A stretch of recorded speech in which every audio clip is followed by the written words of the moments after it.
Hello and welcome to Dialogue. Haiti has readied for a new government after its prime minister agreed to step down over spiraling gang violence, which has plunged the Caribbean country into renewed chaos since last week, leaving public services shattered, thousands displaced, and death in the streets.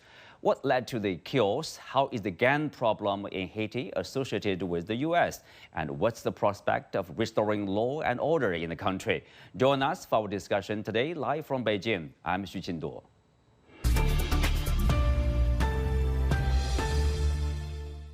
Joining me today are Ivan Briscoe, Program Director of Latin America and the Caribbean at the International Crisis Group, and Charles Tang, Chairman of the Brazil-China Chamber of Commerce and Industry, and Einar Tangen, Senior Fellow at the Taihe Institute. Welcome to Dialogue. So, Einar, I will start with you. First of all, can you give us a brief ideas, brief description of the situation in Haiti? There are, when we talk about the change of government, it could be, let's say rebellion or uprising or coup d'etat, but now it's about gang violence. It's kind of unique. Well, it's just pure chaos. You have a situation in which the regular government has just basically melted away. 80% of the capital, largest city on the island, is 80% controlled by these gangs. They're looting, killing. They were just on the site. They had 2 people being literally burned alive. I think this is in a reference to Barbecue, who was an ex-police captain who heads one of the gangs. But he's by far the most visible, but he's not the most powerful. There are other gangs out there. There are erstwhile politicians who are vying for power. But it doesn't matter how many times you change the leadership. The situation in Haiti is the same. It's incredibly corrupt, poor. The people have very low educations. And, basically, democracy has failed it. It has not been able to put together a government that can improve the lot of the people, despite many interferences by outside countries, including the United States on several occasions. Had a horrible tsunami visit the island. I mean, it just wreaked havoc on an already poor country. You had, President Clinton saying that he would personally, see the restoration. Didn't happen. Aristide, the Papa Doc, Baby Doc, these are all names that have led to this situation now, which is, as you pointed out, pure chaos. Mm-hmm. Charles, you are in Brazil, you are in the Western Hemisphere. I wonder, how do people in your region, that part of the world, see this situation in Haiti today? As you know, the Brazilian troops, the Brazilian army, for many years kept order in Haiti. But that was before the assassination of Jovenel Moise and the takeover by Ariel Henry. So I know several of the generals who commanded all the UN troops in Haiti. And while the Brazilian troops were in Haiti, things were more or less under control. There wasn't this mess of a violence, and the leaders of the gangs did not control the whole country. Well, violence aside, we are talking about the people's lives being disrupted, to say the least, and you say, displaced the people and even killing of the people there. Of course, in desperate need of the international help, and international groups are there. For example, UN's World Food Program, but they are also warning that it urgently needs financial support to continue providing hot meals to people in Haiti, and said the country was, quote, on the brink of a devastating hunger crisis with violence escalating.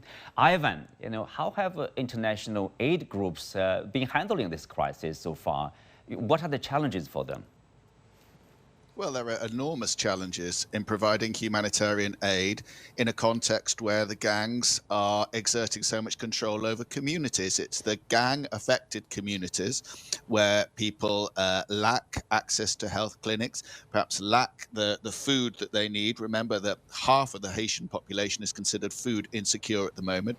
It's those populations which are also most affected by forced displacement. They have to move away from the gang-controlled areas. So humanitarian access is a major issue, made worse, it must be said, by the latest gang offensive, which we've seen since the end of February, because obviously the airport remains closed.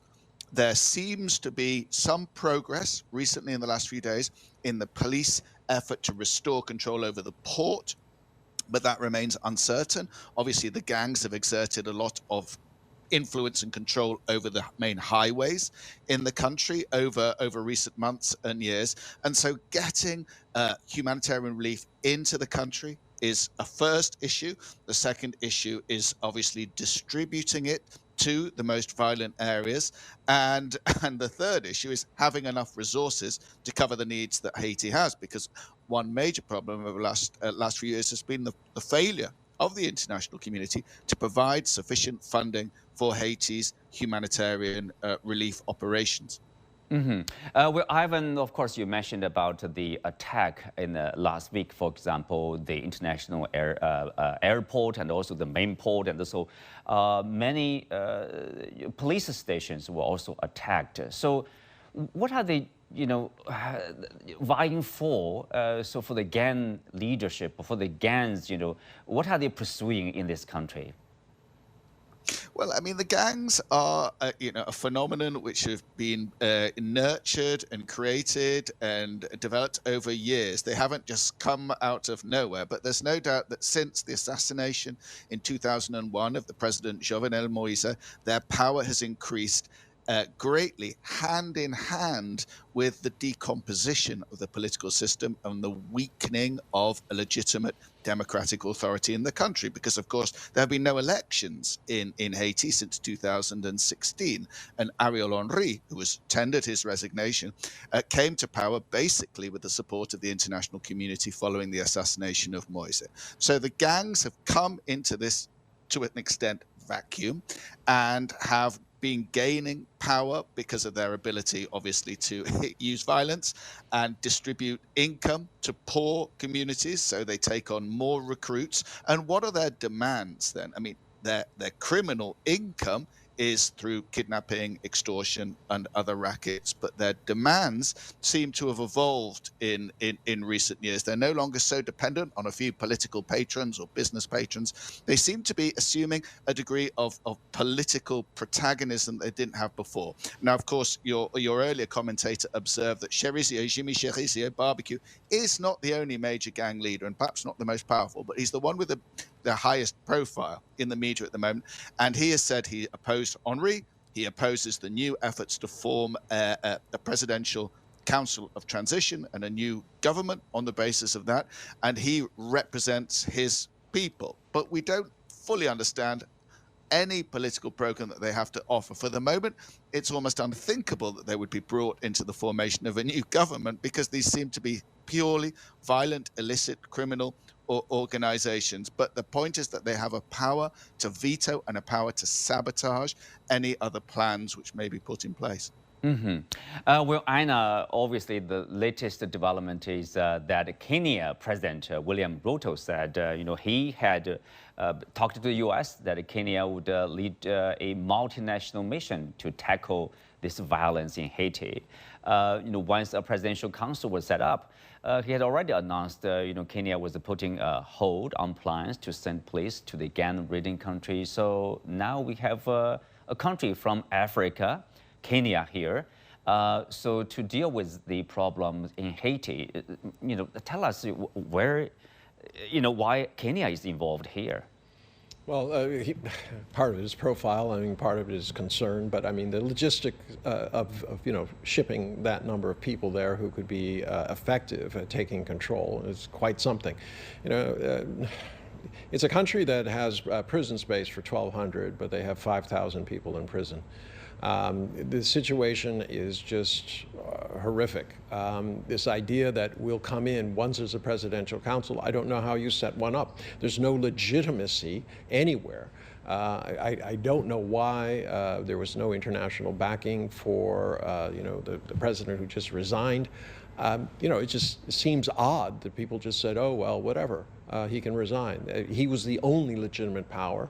If he had said, look, I'm outside the country, I represent the legitimate government, I need help from Kenya, Brazil, whatever, that would have had some interest. Now you have a complete vacuum, and the U.S. is standing by doing nothing. Well, Charles, Henry, the prime minister who has just stepped down, I mean, how popular or unpopular was he? I mean, what's wrong with his handing probably clinging to power? Why is that unacceptable to people in Haiti or to people in the international community? Well, there are many accusations against Real Henry for being part of the people who murdered President Jovenel Moise. And since he took over after the assassination of President Moise, he keeps on saying that he will, form a new government, but he keeps on postponing it. Now the situation is he can't even get back to his own country.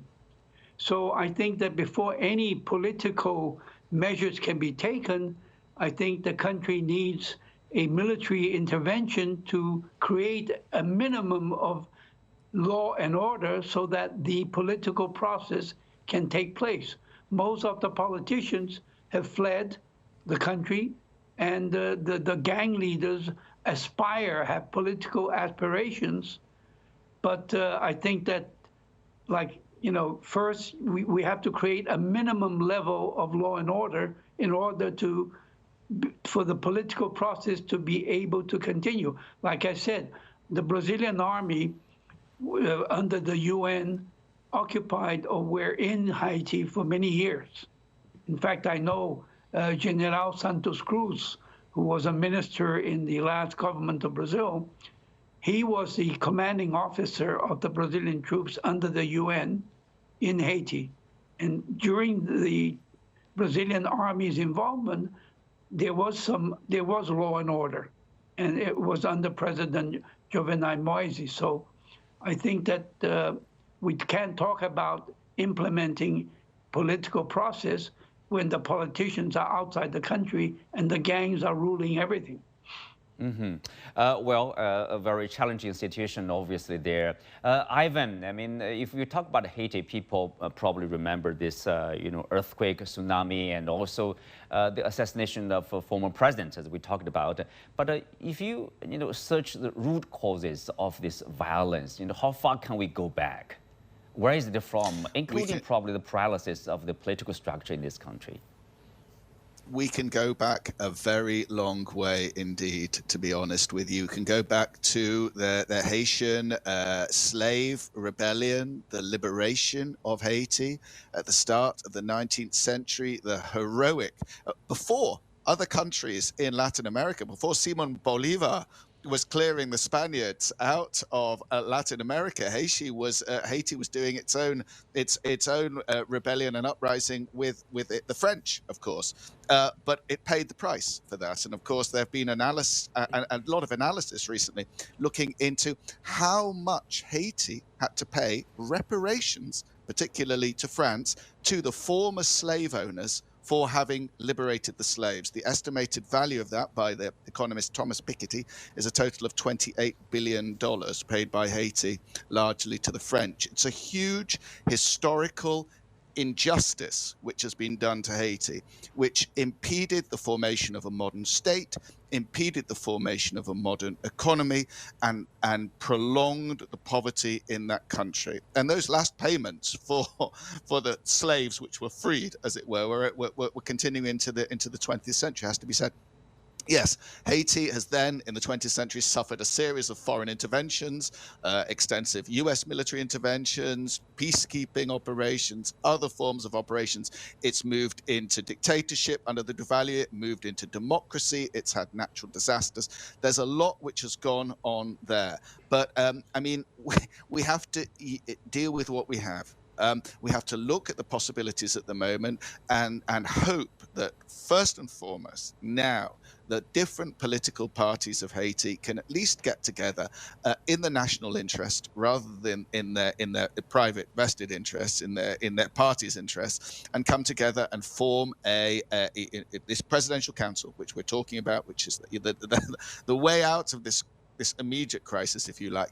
Nominate an interim government, interim prime minister, pave the way to new elections, and be the partner to allow a new security mission into the country. Now, it's easy to say, we've seen these missions before. What purpose will it serve? It will make matters worse. The UN mission, which we've discussed, ended up in a degree of disgrace because of the cholera epidemic it was responsible for a series of sexual abuses and all of that. But, you know, the people of Haiti are crying out for support at the moment in security terms. The Kenyans have been very generous in offering to lead this mission, which is going to be far from easy to push back against the gangs. And this is the main hope at the moment. I mean, Haitians are crying out for this assistance at the moment, but Kenya has logically put it on pause until they see the face of a new government, which is not going to be easy because these negotiations are going on right now, and these parties are going to have to overcome their years of mistrust and all the grudges they hold against one another. Well, so, I mean, earlier or at the beginning, it's the French, right? We're not seeing the French helping right now. We are seeing the U.S. is deeply involved in Haiti, I mean, also for decades, right? And now it's I would say, very influential, probably most influential country in terms of the development in Haiti. So what is the U.S. role, and what is the U.S. doing now to help this country, Einar? Very little. And that's the problem. I mean, the U.S. has proclaimed that a ballot box and free speech will guarantee that there will be, you know, a good democracy. And what you have here is a complete failure of government, time after time after time. How many military interventions do you need to understand that coming in, giving people a few fish to feed them, but not teaching them how to fish, how to be independent, dealing with the abject poverty, the fact that they're illiterate, they have no skills. I mean, these are the issues that are out there, and you can't, you know, there's no governance. And I was not in favor of Henry. The issue is that he's the only legitimate things. Since you have him overseas, you can put pressure on him and say there'll be a presidential council, but you won't be part of it. You'll be appointing it. Right now, there is a complete vacuum. No plan, only tactics. You know, what does this remind you of? I mean, there's so many areas around the world where, you know, everyone is reacting to things, but there's absolutely no end game. Mm-hmm. But I mean, the U.S. has an interest, I mean, direct interest in seeing stability in this country, you know, in order to probably avoid more immigrants from the southern borders, right? Well, yeah, assuming they can get there. I mean, the country that is most at risk here is the Dominican Republic. Remember, Haiti is 3/8 of the island that they share with the Dominican Republic. You know, they've already been suffering because they've had people coming over. The hospitality can only last so long, and unfortunately, some of the people who are coming across because they're running away from their gang members, running away from other gangs, and they're going to do the exact same thing. So, you know, the U.S. has an opportunity to step up. This is, you know, squarely in the U.S. bailiwick. The Monroe Doctrine. Well, the Monroe dead, or depending on who you talk to. But I mean, it's more than that. I mean, there were all these promises that were made when Haiti had those terrible natural disaster that, you know, things were going to change, that we're going to make sure that you have an economy, that the people are educated, things like that. What has changed? Absolutely nothing. It's actually gotten worse. So, you know, the question is, you can talk all you want, but in the end, government is about delivery. delivery of a safe place. I cannot enjoy anything unless I'm safe in my home and on the streets and going to work and my children at school. And this is exactly where the U.S. model is failing. Yeah, whatever system, I mean, you have to deliver. Charles, so obviously all eyes are on the formation of this presidential council, transition council here. Then they will appoint a prime minister. Who will be on the council? It's like 7 members will be there. I mean, how legitimate they are probably. They're right. The gang leaders are talking about their opposition. So if there's a council, I mean, can they access their power smoothly, let's say? Well, Ariel Henry is part of the problem. A lot of the violence started, in protests against his clinging on to power. Okay, so I think that first of all, like I said, it's going to be very difficult because many of the politicians have ran away from the country also.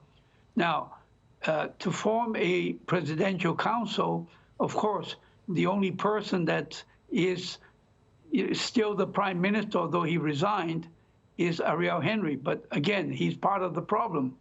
Okay, and the violence is started with protests against him clinging onto power and the accusations against him for participating in the murder of the president, Jovenel Moise.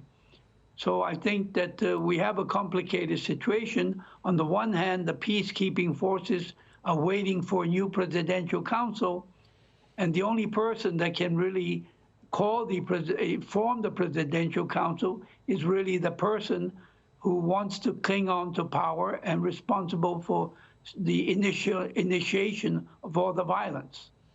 So you sound not optimistic about the presidential council, or you are not, I mean, the members of the presidential council, we don't know who they are, but are you confident they are the people who probably should be in the place to lead the nation?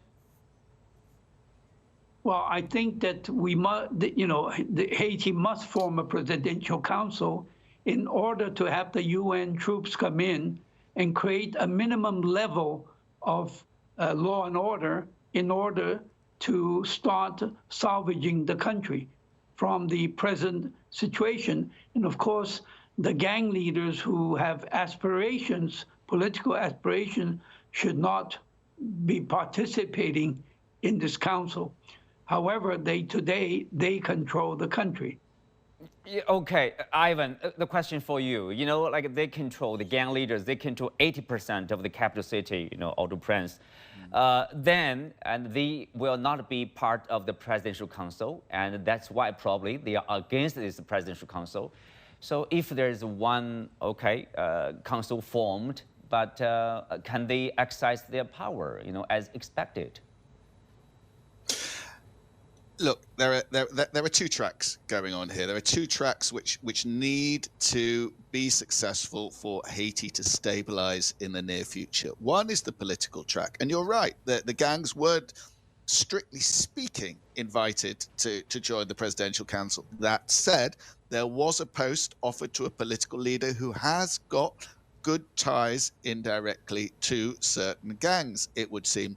He announced yesterday, however, that he wouldn't be represented on the council. So that's an immediate problem, because you've got someone who should be involved, who represents a political force, saying, I'm not taking part. So there's a problem in the formation of the council. The second issue is the gangs.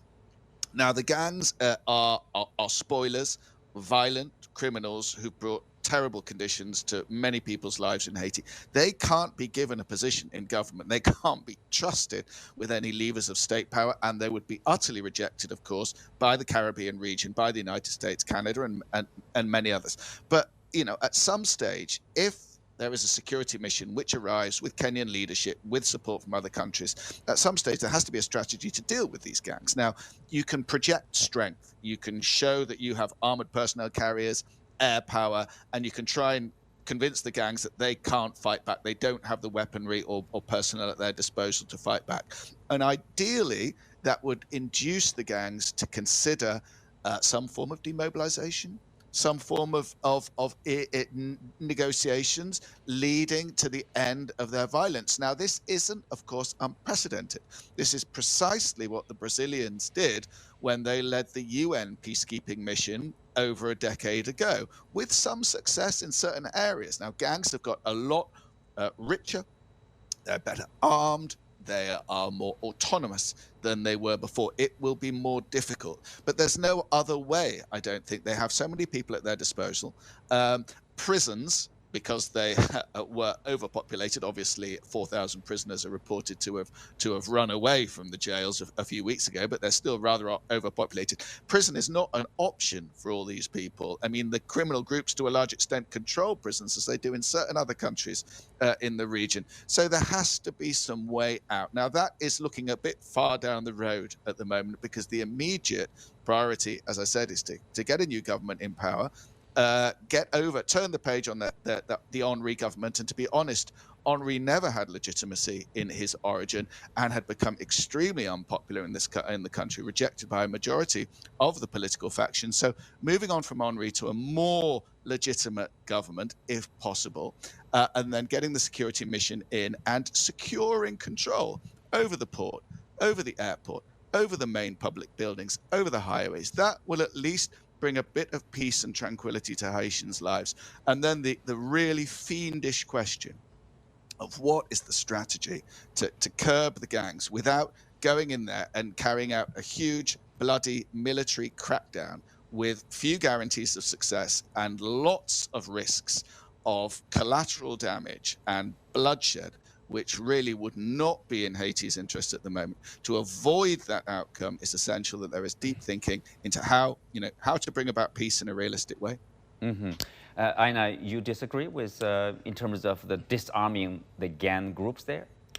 Yes, I completely disagree. I mean, as my colleague said, they tried this before with the Brazilians, and now the gangs are back. Until you dismantle them, until you start addressing the issues of getting people into school and having work and things like this, they will just come up again. This idea that they'll disarm, nonsense.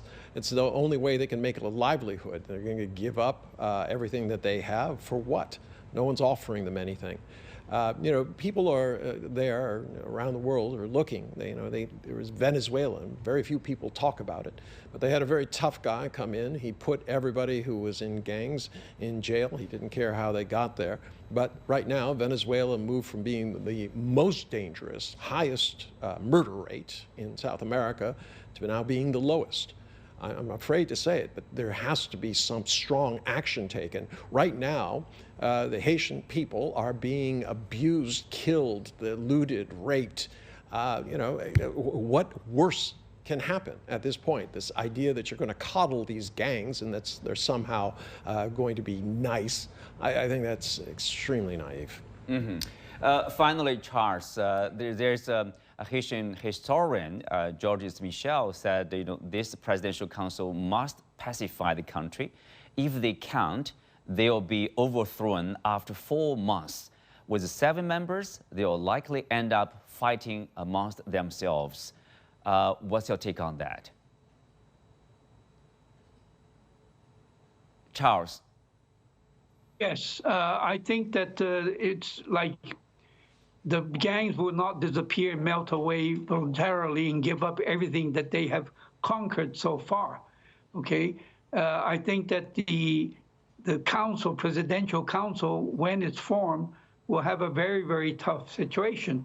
And of course, they must have the troops, the UN troops, under their command to be able to pacify and dissuade the gangs from taking further action against the people of Haiti. So I think that we're facing a very difficult situation, but I do believe that it can be resolved, at least one hopes it can be resolved to some extent. I don't believe that you will have a perfect democracy immediately, but once the troops are in and the control is taken over from the gangs, and like my colleague said, The gangs are not going to smile and melt away and give up everything they have taken. I believe that there will be violence in order to control the gangs. Right. Well, on that note, we come to the end of today's show. Many thanks to our guests. You can also find us on the CGTN app on YouTube. Thank you for being with us. I'm Xu Qinduo. See you next time.